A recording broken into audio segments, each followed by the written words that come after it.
영광스러운 주일입니다. 거룩하신 하나님께서 우리 모두를 예배자로 불러주셨습니다. 이제 다 함께 자리에서 일어나셔서 사도신경으로 우리의 신앙을 고백하시겠습니다. 함께 고백하시겠습니다. 전능하사 천지를 만드신 하나님 아버지를 내가 믿사오며 그 외아들 우리 주 예수 그리스도를 믿사오니 이는 성령으로 잉태하사 동정녀 마리아에게 나시고 본디오 빌라도에게 고난을 받으사 십자가에 못 박혀 죽으시고 장사한 지 사흘 만에 죽은 자 가운데서 다시 살아나시며 하늘에 오르사 전능하신 하나님 우편에 앉아 계시다가 저리로서 산자와 죽은 자를 심판하러 오시리라.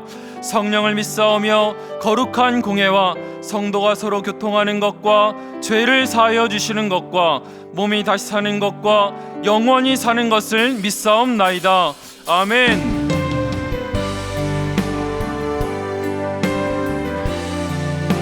우리의 마음과 정성과 뜻을 다하여 하나님을 찬양하며 나아가겠습니다. 찬양하며 주님을 예배할 때 하늘 가득한 주의 영광 보리라.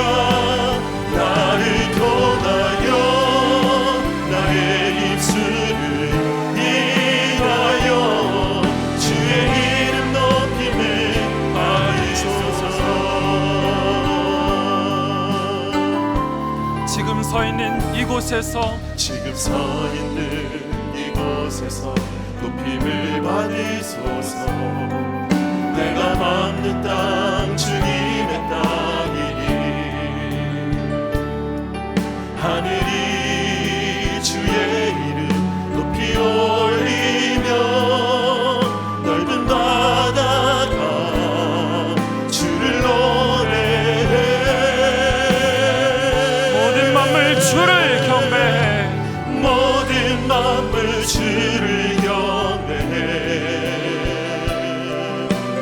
모든 입술 주를 찬양해. 천지를 만드신 만물의 통치자 높임을 받으소서. 내 평생에 주의 이름 높이며 어린 곳에서든지 주님을 예배하리라. 내가 받는 모든 것 아버지의 영광이 선포되어야 하리. 찬양하며 주님을 예배할 때 하늘 가득한 주의 영광 보리라. 나를 통하여 나의 입술을 인하여 주의 이름 높임을 받으소서.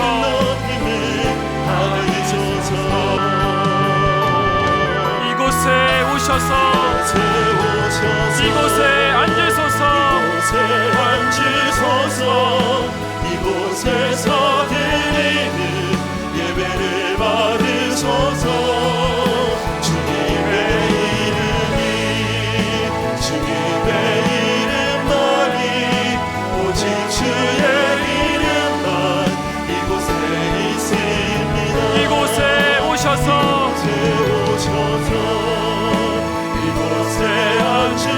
이곳에서 드리는 예배를 받으소서.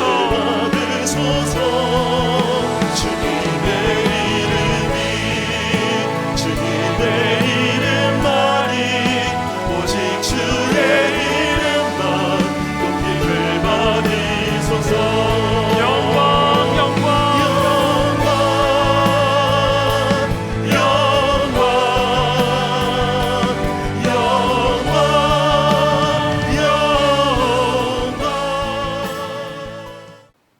이제 우리 하나님 말씀은 창세기 4장 1절부터 7절 말씀입니다. 창세기 4장 1절부터 7절까지 말씀인데요, 오늘도 다 자리에서 일어나셔서 하나님의 말씀을 받들어 올리겠습니다. 창세기 4장 1절 제가 먼저 읽습니다. 아담이 그의 아내 하와와 동침하매 하와가 임신하여 가인을 낳고 이르되 내가 여호와로 말미암아 득남하였다 하니라. 그가 또 가인의 아우 아벨을 낳았는데 아벨은 양치는 자였고 가인은 농사하는 자였더라. 세월이 지난 후에 가인은 땅의 소산으로 제물을 삼아 여호와께 드렸고 아벨은 자기도 양의 첫 새끼와 그 기름으로 드렸더니 여호와께서 아벨과 그의 제물은 받으셨으나 가인과 그의 제물은 받지 아니하신지라. 가인이 몹시 분하여 안색이 변하니 여호와께서 가인에게 이르시되 내가 분하여 함은 어찌 됨이며 안색이 변함은 어찌 됨이냐. 같이 읽습니다. 내가 선을 행하면 어찌 낯을 들지 못하겠느냐. 선을 행하지 아니하면 죄가 문에 엎드려 있느니라. 죄가 너를 원하나 너는 죄를 다스릴지니라. 아멘. 자리에 앉아 주시기를 바랍니다. 그 신앙생활에 있어서 이 예배란 것은 우리가 생각하는 그 이상의 중요한 의미를 가지고 있다고 말씀을 드릴 수 있습니다. 이 살아있는 예배를 드리는 그 성도님하고 그렇지 못한 성도님하고는요, 세월이 갈수록 그 믿음의 격차가 극심하게 벌어지는 것을 늘 목도하고 있는 현실입니다. 그래서 요한복음 4장 23절에 보니까 아버지께 참되게 예배하는 자는 그냥 예배하는 거 아닙니다. 참되게 예배하는 자들은 영과 진리로 예배할 때가 오나니 곧 이때라. 아버지께서는 자기에게 이렇게 예배하는 자들을 찾으시느니라. 여러분, 우리가 예수 믿고 하나님이 내 아버지가 되심을 인정하는 신앙생활하는 사람들에게 그 하나님이 찾으시는 그 한 사람으로 사는 것, 이것보다 더 중요한 게 있겠습니까? 그런데 하나님께서는 그 참되게 예배하는 그 사람을 찾으신다는 것입니다. 저는 이 말씀이 가진 능력을 굉장히 많이 경험하고 살아가는 사람인데요, 목회 현장은 더 그렇습니다. 제가 분당 우리 교회를 개척하기 이전에 청소년 사역을 10년간 하지 않았습니까? 많은 그 어린 아이들과 더불어 또 청소년과 더불어 행복한 순간들이 많았는데 내 머리에 떠나지 않는 기쁨의 기억이 하나 있습니다. 제가 고3 부서 입시생을 맡을 때였는데요, 요즘도 이제 그 고3이 되면은 전국 모의고사가 굉장히 중요한 게 이제 전국 석차가 나와야 그것을 가지고 이제 원서를 쓰는데 이게 학교가 자료를 쓴단 말입니다. 그런데 제가 고3 부서를 맡고 있던 그 상황에 그 당시에는 이게 참 예배를 방해하는 사단의 세력은 놀랍습니다. 아주 너무나 교활하게 예배를 방해하는 게 뭐냐, 모든 학교들이 이제 그 모의고사를 학교에서 보는 게 아니라 주일날 아침에 학원에서 봐야 되는 겁니다. 주일날 아침에 학원에서 모의고사를 보고 그 성적표를 학교에 제출해야 원서를 써주니까 이거는 고3 아이들이 한 달에 한 번씩 그 드리니까 제가 고3 아이들만 모여 있는 데서 예배를 진행하는 입장인데 한 달에 한 번은 이 예배가 안 될 정도예요. 이해할 수 있는 거 아닙니까? 그 아이들을 생각하면 너무 마음이 아픈 겁니다. 그게 참 괴로워하다가 하나님이 진짜 묘안을 주셨는데요, 버뜩 떠오른 생각이 뭐냐 하면, 아니 어느 학원에서 또 언제 시험 보든지 간에 그 전국 석차 성적만 학교에 내면 된다 그러니까 그러면 내가 주관해가지고 토요일 날 모의고사 보면 되겠네? 그 생각이 들어가지고 인근의 학원을 다 찾아다닌 겁니다. 저는 어느 교회에 그 담당하는 목사인데 여기서 오후에 비는 교실을 좀 빌려주셔서 모의고사를 보게 해달라. 사실은 잡상인 취급도 당하고 문전박대도 당하고 그랬지만 너무나 고맙게도 강남역 앞에 있는 어느 입시학원의 그 사무장님이요, 예수도 안 믿는 분이에요. 그분이 저를 굉장하게 불쌍하게 보신 겁니다. 교회가 이런 일도 해야 됩니까? 그래서 이제 그 학원에서 이제 빌려주기로 했는데요, 사실은 그 학원 입장에서도 그때 우리 고3부 출석하는 애들이 한 300명씩 되다 보니까 1인당 5,000원, 10,000원 이제 내면은 그게 또 학원 수입이기도 합니다. 그래서 이제 토요일 날, 그때는 토요일에도 오전 수업을 할 때니까요, 이 아이들도 참 눈물겨운 헌신입니다. 이제 서울, 경기도, 또 외곽에 있는 멀리 살고 이런 애들이 이제 수업 끝나면 막 점심도 굶고 그렇게 이제 강남역으로 달려와 가지고 이제 모의고사를 보는데요. 우리 교사분들이 다 동원이 돼서 이제 막 책상에 번호표도 놓고 이름도 놓고 그런 수고를 했습니다. 그리고는 이게 원래 수능 시험이 하루 종일 시험 보는 거 아닙니까? 한 오후 2시부터 이제 모의고사를 시작해 놓으니까요. 제 기억으로 저녁 8시, 9시까지 시험을 봤습니다. 그렇게 이제 아이들이 모의고사를 토요일 날 보고 그리고는 이제 주일 날 아침에 일찍 고3부 예배에 나오면 다 눈물이에요. 이 예배를 드리기 위하여 우리가 어떤 대가를 치렀는가 이 생각을 하면은 이 아이들이 막 감격에 겨운 겁니다. 사실 저는 그때 그 학원에서 입시 시험을 모의고사를 보고 했던 그게 너무 추억이었던 게 한 달에 한 번씩 성적표가 또 저한테로 와요. 그 성적표를 주는 그 함에다가 이렇게 되어 있습니다. 그때 제가 사랑의 교회 중고등부를 맡고 있었으니까요. 수시인 해놓고 사랑의 학원. 그러면서 이제 저한테 여기 오면은 한 달에 한 번 예배 마치면 애들한테 성적표를 다 나눠줬어요. 이 아이들의 초미의 관심사는 목사님 내 성적 보셨죠? 그래서 절대 안 봤다 그랬던 그런 기억이 있거든요. 여러분 왜 이런 무리수를 두가면서 토요일 날 늦게까지 그렇게 학원을 우리가 접촉을 하고 아이들이 밤 8시, 9시까지 밥도 굶고 시험 보고 이런 일을 왜 했겠습니까? 제 마음의 소원은 하나였습니다. 너희들이 살아가다가 보면은 이렇게 예배를 방해받는, 예배를 드릴 수 없는 이런 일이 앞으로 계속 일어날 것이다. 어떤 경우라도 예배가 가장 소중하다는 사실을 기억하고 예배를 드리기 위하여 몸부림치는 그런 인생이 되기를 원한다. 그 메시지를 제가 전하고 싶었던 거거든요. 사실요, 이 부모님들이 뭘 모르셔가지고 그런데요, 고3 되면은 그냥 교회는 다음에 가고 학원 가라 이러시는데요, 뭘 모르시느냐, 그 고3 때 저는 수년간 제가 임상 경험한 거 아닙니까?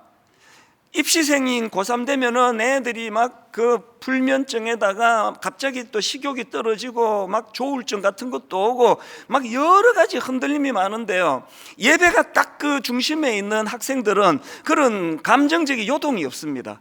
한결같은 마음으로 주일날 하나님 앞에 펑펑 울고 은혜 받고 그러면 엿새 동안이 살아갈 힘을 얻는 거거든요. 제가 종종 그런 말씀 드리잖아요. 여러분, 하나님 앞에서 우시면요, 세상에 나가서 안 울어도 됩니다. 하나님 앞에 무릎을 꿇으면 세상에 나가서 비굴하지 않을 수 있습니다. 이 아이들이 고3 때 그렇게 뜨거우니까요, 매 고3 부서 애들이 그렇게 뜨거웠습니다. 그래서 막 어떨 때는 순서 같은 거 뭐가 중요합니까? 성경에 보면은 격식, 순서 이렇게 해라 저렇게 해라 하나도 없습니다. 이 찬양 불러라, 찬송가 불러라, 복음성가 불러라 이런 거 없습니다. 그저 영과 진리로 예배하라, 정성을 다해서 예배하라, 그것만 있는 거 아닙니까? 그래서 이제 고3 애들 어떨 때는 설교를 한 5분만 하고 오늘은 정말 한번 우리 하나님께 부르짖어 보자, 그리고는 다 우리 한번 무릎 꿇고 한번 기도하자, 그렇게 뜨겁게 기도하고 찬양하고 예배를 드리고 얘들이 다 가고 난 그 자리 내 머리에 추억이에요. 구석구석에 눈물이 흥건히 고여있는 그 자리들, 이게 고3 때만 가능한 거 아니면 고3 때만?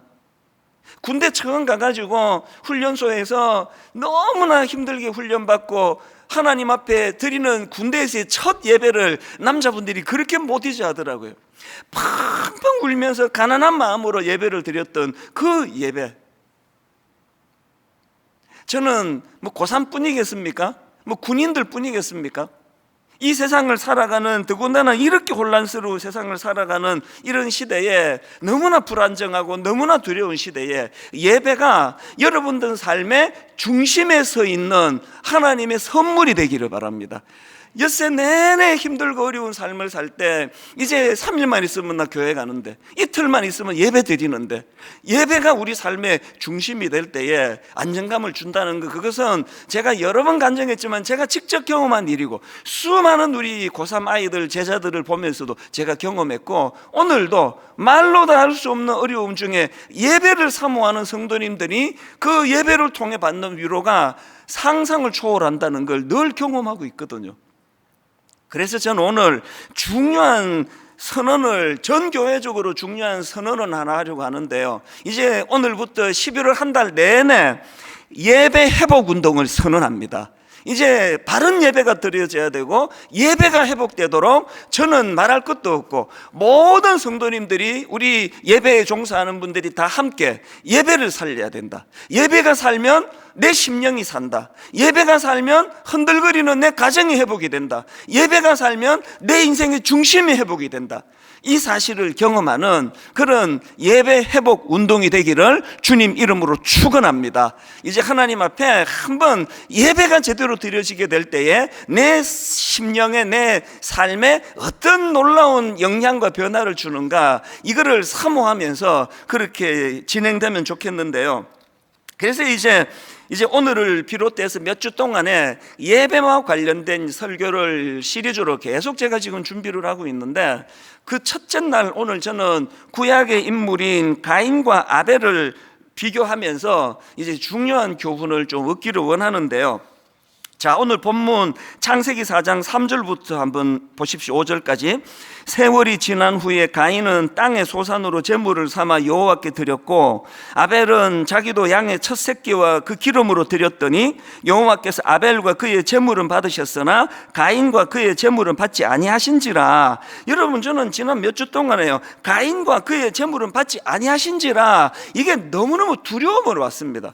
분당 우리 성도님들 중에 나는 예배 한 번도 안 빠졌어, 나는 예배 늘 드리고 있어, 난 헌금도 잘해, 그랬는데 하나님은 아이고 난 이 예배 받은 적이 없는데, 우리가 드린다고 다 받으시는 게 아니다는 거. 더군다나 저는 그 과정에서 이사야 1장 12절에 나오는 내 마당만 밟을 뿐이라, 이 표현이 너무 두려움이 됐습니다.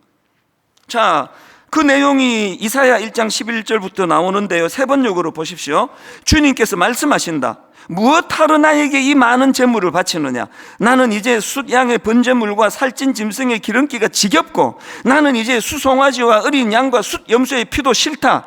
너희가 나의 앞에 보이러 오지만 누가 너희에게 이것을 요구하였느냐? 나의 뜰만 밟을 뿐이라. 개역개정 성경으로 내 마당만 밟을 뿐이라. 다시는 헛된 제물을 가져오지 마라. 다 쓸모없는 것들이다. 우리 하나님께서 지금 우리가 드리는 이 예배를 이렇게 반응하신다면요, 그 쓸데없는 짓 하지 마라, 받지도 않을 거. 어쩌면은 우리들의 신앙생활에 지금 어떤 문제가 생기고 어떤 결함이 발견되는 그 첫 출발이 여기서부터 생길 거 아닐까요? 코로나19 예배당에 못 간다고 해가지고 그저 그냥 비스듬하게 들어누워가지고 잠옷 입고, 이게 지금 드라마를 보는 건지 예배를 드리는 건지 느지막하게 설교만 들으면 되지 그렇게 하고 나 오늘 예배 드렸다고, 그건 착각이라는 거예요. 하나님은 그런 예배를 안 받으신다는 겁니다. 이런 맥락에서 저는 이제 오늘 이 본문 말씀을 가지고 어떻게 하면은 우리가 이런 참 가인이 경험한 이 비극을 막을 수 있을 것인가. 그래서 저는 오늘 본문에 나오는 이 가인과 아벨의 모습을 보면서 이 하나님이 받으시는 예배, 이 하나님이 받으시는 예배와 관련한 두 가지 지침에 대해서 말씀을 좀 나누보려고 합니다. 자, 여러분, 이 하나님이 받으시는 예배, 첫째, 너무나 상식적이에요. 어떤 예배를 받으십니까? 정성이 담긴 예배를 받으십니다. 오늘 본문 3절 4절입니다. 세월이 지난 후에 가인은 땅의 소산으로 제물을 삼아 여호와께 드렸고 아벨은 자기도 양의 첫 새끼와 그 기름으로 드렸더니 여호와께서 아벨과 그의 제물은 받으셨으나. 여러분, 이 말씀에서 지금 가인과 아벨의 차이를 들자라고 한다면 정성의 차이입니다. 정성의 차이. 이 아벨이 드린 양의 첫 새끼와 그의 기름이라는 이 표현을, 이걸 제사랑 연결해가지고 가인은 그 생명이 없는 곡식을 드렸기 때문에 안 받으셨고 아벨은 그 양을 드렸기 때문에 받았다, 이렇게 해석하는 설교도 저도 들어봤지만요, 그건 학자들마다 견해가 좀 분분합니다. 왜냐하니까 이 본문 그 당시에는 이 제사 제도가 확립되기 이전이기 때문에 딱 그렇게 이걸 드리니까 받고 저걸 드리니까 안 받고 이렇게 하기는 좀 어렵다, 그런 학자들의 견해가 많습니다. 그래서 저는 이 본문을요, 무엇을 들었느냐로 받으셨나 안 받으셨나 가늠하는 게 아니고 얼마나 정성으로 드렸나 근성으로 드렸나, 이것의 차이라고 생각을 합니다. 저는 여기 나오는 이 양의 첫 새끼와 그 기름으로 드렸다는 아벨의 이 하나님의 드림을 보면서 옛날에 우리 부모님 생각이 났습니다. 저희 가정만 그런 줄 알았더니요, 꽤 많은 분들이 그런 이야기를 하시더라고요. 어머니가 시장에 가셔가지고 이제 장을 보시고 오는데 10,000원을 내고 1,000원짜리 몇 장을 그 스름돈으로 받았는데 그 중에 새 돈이 있습니다. 그러면 그 새 돈을 성경책 사이로 끼우시면서 이렇게 말씀하세요. 이 새 돈은 하나님 거야. 그러니까 일주일 내내 헌금을 그런 식으로 가장 좋은 걸 드리고 싶어하는 마음, 이게 정성이잖아요. 이게 정성. 이 정성을 다해서 드리는 그 예배를 하나님이 기뻐 받으신다. 그래서 레위기 27장 26절에도 보면은 오직 가축 중에 처음 난 것은 여호와께 드릴 첫 것이라. 또 출애굽기 23장 19절 내 토지에서 처음 거둔 열매에 가장 좋은 것을 가져다가 너희 하나님 여호와의 전에 드릴지니라. 이게 다 정성을 강조하는 거 아닙니까? 가난한 과부의 2렙돈을 외면하지 않으시는 그 주님의 눈길의 포인트는 그 가난한 중에 금액이 작고 많고가 아니라 정성으로 드리는 그 여인의 모습을 보시는 거거든요. 제가 목회하는 가운데 참 잊혀지지 않는 이런 기억들이 파편으로 제 머리에 남아 있는데요, 그 중에 뭐 한두 청년이 아니지만 유난히 인상에 남는 어떤 청년이 있습니다. 참 가난한 가운데 고학을 하고 알바하고 어렵게 대학을 졸업하고 그렇게 하고는 이제 취업을 해서 이제 취직을 해서 첫 월급을 받았는데요, 그거를 갖고 와요. 목사님, 제가 첫 월급을 받았는데 이거는 하나님 거예요. 그렇게 하고 가져와요. 제가요, 그 모습이 기특하면서도 마음이 아파요. 얘가 어떤 상황인지 아니까. 근데 진심으로 돌려주고 싶은 겁니다. 마음 다 받았다. 이거 도로 받으셨으니까 이거 도로 가져가라. 근데 진심으로 돌려주고 싶은 때가 있었습니다. 그러나 저한테 준 게 아닌데 제 마음대로 뭐 받고 안 받고 할 권한이 없잖아요. 그 귀한 첫 월급을 받으면서도 마음이 아픈 거예요. 그거를 건네주면서 이 아이가 던지는 그 한마디가 늘 제 목회에 뼈아픈 지침이 되는 겁니다. 목사님, 이 첫 월급으로 교회가 꼭 필요한 곳에 써주세요.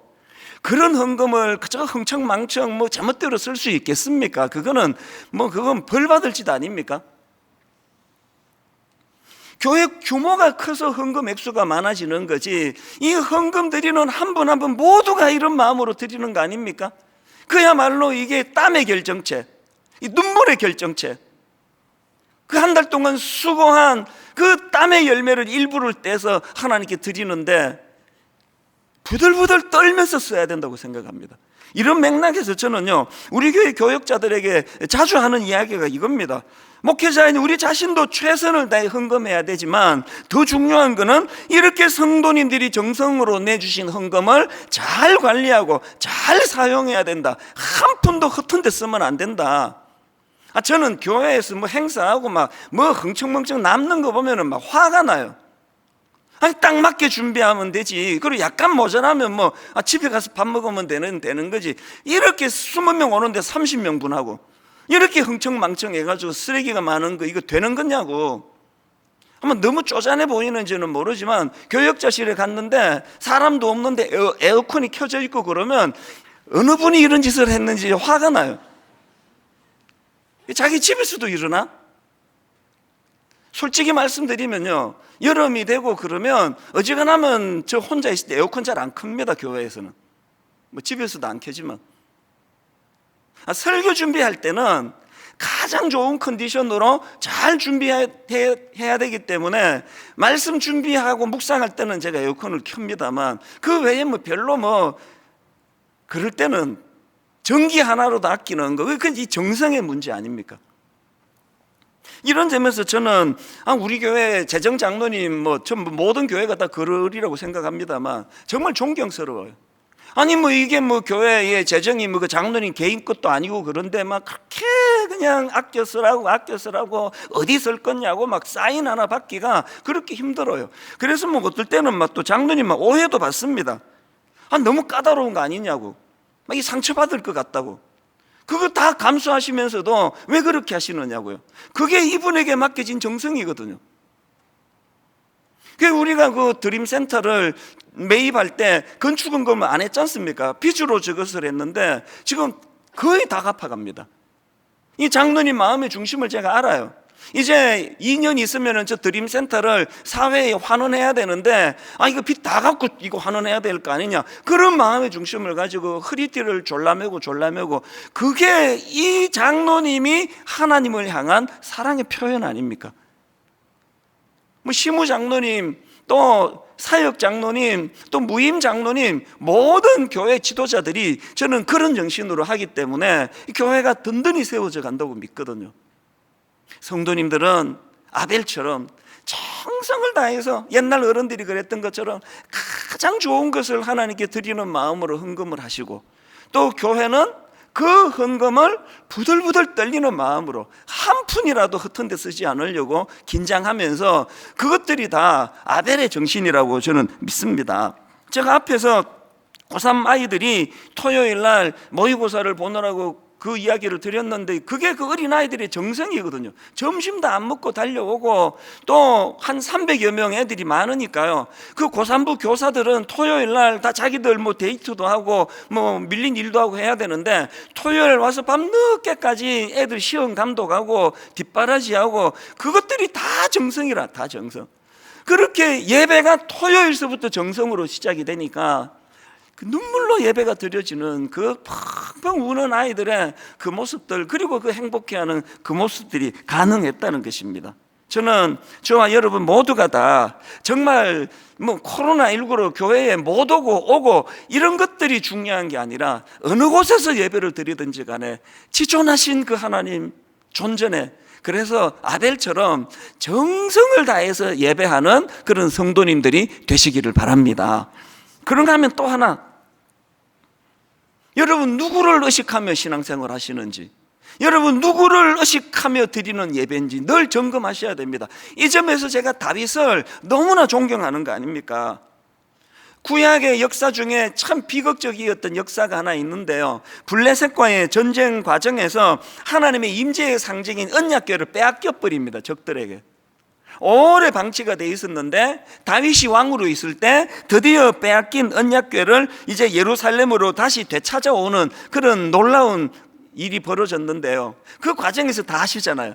이 하나님의 임재의 상징인 언약궤가 다시 들어오는 걸 보면서 왕이고 뭐고 막 체면 다 벗어 던지고 막 춤을 췄나 봐요. 그래서 막 바지가 흘러내릴 정도로. 그랬더니 또 아내가 그 미갈이 뭐라고 또 어떻게 처신머리 없이 왕이 그러느냐고 그렇게 또 핀잔을 주네요. 그런데 여러분, 그런 내용을 담고 있는 이 사무엘하 6장에서 내가 이 다윗의 진면목을 하나 발견을 했습니다. 자, 6장 20절입니다. 사무엘하 6장 20절. 아내 미갈이 이렇게 지적합니다. 다윗이 자기의 가족에게 축복하러 돌아오매 사울의 딸 미갈이 나와서 다윗을 맞으며 이르되, 이스라엘 왕이 오늘 어떻게 영화로우신지 방탕한 자가 염치 없이 자기의 몸을 드러내는 것처럼 오늘 그의 신복에, 그 다음 보세요, 누구를 의식합니까? 계집종의 눈 앞에서 몸을 드러내셨도다 하니, 지금 미갈이 사람을 의식해서 그 계집종 앞에서 그런 추한 모습을 보였다 그랬더니요, 그 말을 받은 다윗이, 남편이 바로 그 다음 21절에서 이렇게 대답합니다. 21절입니다. 다윗이 미갈에게 이르되, 이는 여호와 앞에서 한 것이니라. 그가 내 아버지와 그의 온 집을 버리시고 나를 택하사 나를 여호와의 백성 이스라엘의 주권자로 삼으셨으니 내가 여호와 앞에서 뛰놀리라. 그 다음 22절. 내가 이보다 더 낮아져 스스로 천하게 보일지라도. 지금 미갈의 관심은 사람들이에요. 아니 이 사람들이 우리 남편은 뭐로 생각할까? 아니 이 사람들이 이렇게 남편이 왕이 막 바지까지 흘러내리면서 춤을 추면 이게 그냥 이 채통머리가 없는데 온통 사람을 의식하고 있을 때, 미갈이 그렇게 하고 있을 때 다윗의 관심은 온통 하나님이에요. 온통 하나님께만 집중하다가 보니까 뭐 어떻게 하다 보니까 뭐 바지가 흘러내리는데 그 하나도 민망하지 않아요. 뭐 하나님께 너무 뜨거운 마음으로 경배하다 보니 뭐 그럴 수도 있는 거지 아무렇지도 않은 거예요. 여러분, 여러분의 생각이 머무는 그게 고뇌가 되는 거거든요. 누가 뭐 좀 못생겼다 그러면 막 죽고 싶고 괴로워하는 건 자기 생각에 초점이 얼굴에만 가 있어서 그래요. 뭐 저보고 한번 얘기해 보세요. 제가 상처받는가. 관심이 없는 그곳에서는 상처가 없습니다. 온통 관심이 체통, 체면, 사람들이나 어떻게 볼까? 사람들이나 어떻게 생각할까? 여기에 몰두하면 사단은요, 공격의 귀재입니다. 그것만 공격하는 거예요. 맨날 상처받는 거예요. 뭐 좀 오해 좀 받아도, 뭐 좀 오해받아가지고 누가 욕 좀 해도 처음에는 기분 좀 나빠도 그냥 마음이 거기에 안 담겨 있으면 뭐 사탄이 어떡하겠습니까? 다윗이 지금 그런 모습을 보이는 거 아닙니까? 여러분은 어떤 신앙생활을 영위하세요? 미갈과 같은 신앙생활을 하시는 분 꽤 많으시잖아요. 그저 저 김 집사가 나 어떻게 볼까? 내가 그래도 이번에 권사가 됐는데 말이야. 내가 저 장로인데. 미갈의 연약함을 뛰어넘어 다윗처럼 나는 여호와 하나님을 바라보고 하나님을 의식하고. 여러분, 예배 회복 운동의 가장 중요한 초점은요, 여기를 회복하는 거예요. 지금 가정에서 예배 드리시는 분들 복장을 보세요, 스스로.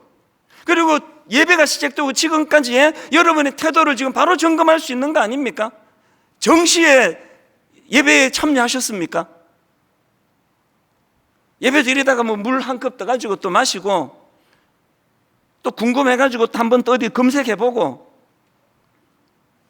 뭐 예배 드리다가도 오늘 목사 저 설교 제법이네, 준비를 좀 많이 했네, 잡담도 좀 하고. 그게 다 우리가 갱신해야 될 문제라는 겁니다. 하나님만 우리가 의식한다면 그 하나님 앞에서 어떤 곳에서 어떤 상황으로 예배를 드리든지 또 어떤 설교가 선포되든지, 내 마음에 오늘은 좀 은혜가 되는 설교가 선포되든지 은혜가 안 되는 설교가 선포되든지, 이거는 저 목사의 문제가 아니라 하나님과의 관계다. 나는 하나님 앞에 집중할 것이다. 이걸 회복하는 게 예배 회복 운동입니다. 제가 오늘 설교 제목을 최고의 하나님께 최선의 것을 이렇게 잡았는데요, 이건 어느 책에서 따온 겁니다. 오스왈드 챔버스가 쓴 주님은 나의 최고봉, 이런 제목의 책이 있는데요, 원래 이게 영어 원래 원제로 보면은 주님은 나의 최고봉 이렇게 하기보다는 나의 최선을 최고의 하나님께, 이렇게 번역할 수 있는 제목입니다. 그래서 제가 여기서 오늘 설교 제목을 땄거든요. 여러분 한번 따라해 보시겠습니까? 좀 비장하게. 최고의 하나님께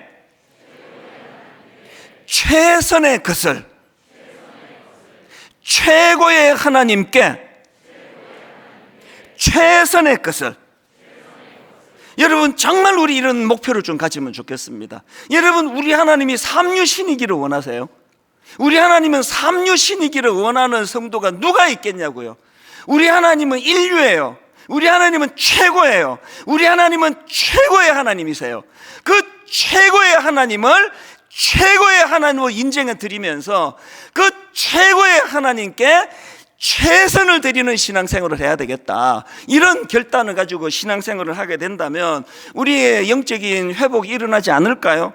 가정에서 예배 드린다고 소홀히 예배 드리지 않는 성도, 아무 보는 사람이 없이 부부만 드린다고 하나님 앞에 결례를 범하는 것을 밥 먹듯 하지 않는 성도, 예배 지각하지 않는 성도, 설교만 들으면 되지 뭐. 11시 예배가 시작되면은 한 11시 15분쯤 설교가 하나? 설교가 끝나자마자 됐다, 뭐 뒤에는 볼 거 없다, 끝버리는 거, 이런 것들이 정성이 깃들여 있지 않은 예배라고 한다면, 이제 저는 저와 여러분 모두가 다 이제 예배 회복 운동으로 말미암아 하나님 앞에 드리는 예배의 태도가 정성으로 드려지는 예배가 되기를 주님 이름으로 축원합니다. 두 번째로요, 한 가지 더 점검할 게 있습니다. 예배와 관련해서 점검할 게 뭐냐? 전인격적으로 드리는 예배를 하나님이 기뻐하신다는 겁니다. 이게 무슨 말인가 하면요, 자 4절을 보십시오. 아벨은 자기도 양의 첫 새끼와 그 기름으로 드렸더니 여호와께서 그의 제물은 받으셨으나, 이렇게 하지 않으시고요, 아벨과 그의 제물은 받으셨으나 이렇게 기록이 되어 있고요. 그 다음 5절입니다. 가인과 그의 제물은 받지 아니하신지라. 저는 이 말씀이 굉장히 중요한 의미가 있다고 생각합니다. 아벨이 드린 제물만 받으신 게 아니라 아벨과 그의 드린 제물을 받으셨고, 가인이 드린 제물만 받지 않으신 게 아니라 가인과 그가 드린 제물도 받지 않으셨다는 겁니다. 그러고 보면은 히브리서 11장 4절, 믿음으로 아벨은 가인보다 더 나은 제사를 하나님께 드림으로, 아벨이 피 있는 양을 바쳐서 그 내용물이 하나님이 기뻐하신 게 아니라요, 믿음으로 드렸다는 거예요. 믿음으로 드렸다는 거예요. 이런 차원에서 보면요, 로마서 12장 1절, 그러므로 형제들아 내가 하나님의 모든 자비하심으로 너희를 권하노니 너희 몸을 하나님이 기뻐하시는 거룩한 산 제물로 드리라. 이는 너희가 드릴 영적 예배니라. 그리고는 부연해서 설명합니다. 2절, 너희는 이 세대를 본받지 말고 오직 마음을 새롭게 함으로 변화를 받아 하나님의 선하시고 기뻐하시고 온전하신 뜻이 무엇인지 분별하도록 하라. 여러분, 전인격적으로 드리는 예배가 뭡니까? 그냥 나 11조 냈는데, 헌금했는데, 내가 드린 그 행위가 아니에요. 내 존재가 하나님께 드려지는, 하나님께서 기뻐 받으시는 예배의 도구가 된다는 것입니다. 그래서 여러분, 예배의 성분은요, 월요일부터 토요일까지 지난 6일 동안 이미 다 났습니다. 너무나 악한 세상에 뒤섞여 살고, 성적으로 문란하고, 거짓말을 밥 먹듯 하고, 제멋대로 구별되지 않게 살아놓고 양복 입고 교회에 앉아 있다고 해서 그게 거룩한 게 아닙니다. 꼭 기억하십시오. 아벨이 드린 제물만 받으신 게 아니라 아벨과 그의 제물을 받으셨어요. 이찬수 목사와 그가 드린 이 예배를 하나님이 받으시는 것. 그렇다면은 가인에게 뭐가 문제였지? 뭐가 문제여서 가인 자체를 안 받으셨나? 5장에 답이 딱 나옵니다. 가인은요, 하나님의 권위를 인정하지 않는 겁니다. 5절입니다. 가인과 하나님께서요, 가인과 그의 제물은 받지 아니하신지라 그랬더니 가인이 몹시 분하여 안색이 변하여 하나님의 하신 일을 승복하지 않는 태도. 그런가 하면은 7절, 내가 선을 행하면 어찌 낯을 들지 못하겠느냐? 선을 행하지 아니하면 죄가 문에 엎드려 있느니라. 죄가 너를 원하나 너는 죄를 다스릴지니라. 하나님이 지금 무섭게 경고하셨는데 그 말씀을 무시하고 바로 그 다음 8절, 가인이 그의 아우 아벨에게 말하고 그들이 들에 있을 때에 가인이 그의 아우 아벨을 쳐 죽이니라. 말씀에 영향을 받지 않는 태도 안 받으세요. 그런 예배 안 받으십니다. 우리가 하나님 앞에 정성으로 드리는 것도 중요하지만 내 존재가 말씀의 영향을 받는 거예요. 그래서 여러분, 예배가 맨 처음 시작할 때 참회의 기도를 드리잖아요.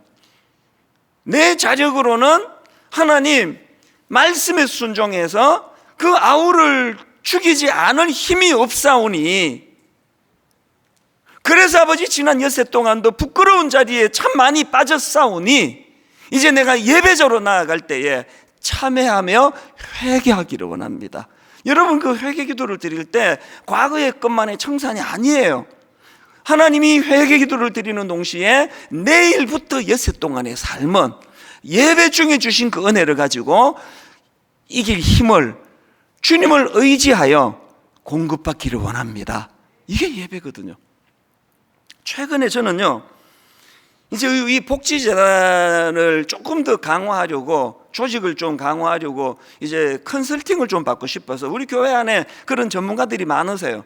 그래서 이제 그 전문가 집사님을 제가 좀 뵙자 그랬는데요, 그날 도움도 많이 받았지만 너무나 감동을 받은 게 하나 있습니다. 와, 진짜 감동이 되대요. 아니, 어른이요, 저보다도 연세가 많은 분이에요. 우리 맨 예배 시작을 이 찬양으로 하지 않습니까? 지금 서 있는 이곳에서 높임을 받으소서. 내가 밟는 땅 주님의 땅이니. 이 찬양을 부르다가요, 이분이 어느 예배에 맨 이 찬양 뒷부분에서 마음이 무너져 버렸다는 거예요. 그래서 이 연세가 드신 어른인데요, 뭐 아직 그렇게 많이 드신 건 아니라 할지라도 오열을 터뜨리고 털썩 주저앉아가지고 흐느끼 울었다는 겁니다. 어느 대목이 그랬느냐, 이 찬양 맨 끝에 이렇게 부르잖아요. 찬양하며 주님을 예배할 때 하늘 가득한 주의 영광 보리라. 나를 통하여 나의 입술을 인하여 주의 이름 높임을 받으소서. 어느 대목에서 무너졌느냐, 이 찬양을 부르는데 성령께서 그 마음을 두드리시는 거 아닙니까? 직장 생활을 하면서 이분이 이제 뭐 간부로 계시니까요, 이제 너무나 자기가 그 직장에 있는 그 부하 직원들을 향해서 그들을 힘들게 하고 그저 이 주어진 목표를 달성하도록 밀어붙이고 했던 것들이 마음에 확 이제 막 필름으로 보여진 것 같아요. 그것이 가책으로 다가온 거예요. 그래서 이제 이분이 무너졌던 게요, 이 찬양, 나를 통하여 나의 입술을 인하여 주의 이름 높임을 받으소서. 이 찬양 앞에 너무나 가슴 아프게도 하나님이 높임을 받으셔야 되는데, 그저 직장에서 내 업적 남기기 위하여, 그저 직장에서 내 인정받기 위하여 그렇게 내가 직장 생활을 했었노라고 털썩 주저앉아가지고 엉엉 우셨다는 거예요. 엉엉. 와, 그 점잖은 신사분이, 그래서 이제 보통 때는 이제 부부가 같이 예배를 드리면 주로 권사님이 그렇게 우신대요. 권사님이 그렇게 우시면은 이제 남편이 달래고, 또 너무 그렇게 심하게 울지 마라, 사람들이 내가 뭐 가정에서 때리는 줄 알겠다, 이제 농담으로 막 그렇게 달래고 하는데, 그날은 남편이 털썩 주저앉아서 펑펑 우시니까요, 그 권사님이 아내 되시는 분이 너무 놀라신 거 아닙니까? 아니 무슨 일이 있냐고, 왜 그러냐고. 그랬을 때 이런 자기의 마음을 아내에게 나누는데 그 아내가 위로를 해주고, 여러분 너무나 아름다운 부부의 모습 아닙니까? 이게 예배예요. 가인처럼 말씀에 귀를 기울이지 않고 말씀이 선포돼도 무시해버리고 뭐 할 일 다 하고 뭐 죽여버리고, 그게 어떻게 예배자입니까? 오늘 저와 여러분 모두가 다 매 예배 드릴 때마다 하나님께서 내 마음을 두들겨 늘 내 아내에게 내가 이렇게밖에 못하는 게 옳은 건가? 내가 남편을 더 잘 섬겨야 되는 거 아닌가? 내가 연로하신 부모님에 대하여 이렇게 내가 그냥 방치해 놓은 게 옳은 일인가? 이 모든 것들이 예배 가운데 내 안에서 일어나고 거기에 반응해 나갈 때 점점 주님을 닮아가는 성화가 예배 중에 일어날 줄로 믿습니다. 우리 주 예수 그리스도의 은혜와 하나님 아버지의 다함없는 사랑과 성령님의 감동, 감화, 위로, 교통 충만하심의 역사가 오늘 주신 말씀 마음에 품고 참으로 진정한 예배자가 되겠노라고, 예배 회복 운동에 동참하겠노라고 결단하며 기뻐 예배하는 모든 주의 자녀들 머리 위에 지금부터 영원토록 함께 하시기를 간절히 축원하옵나이다. 아멘.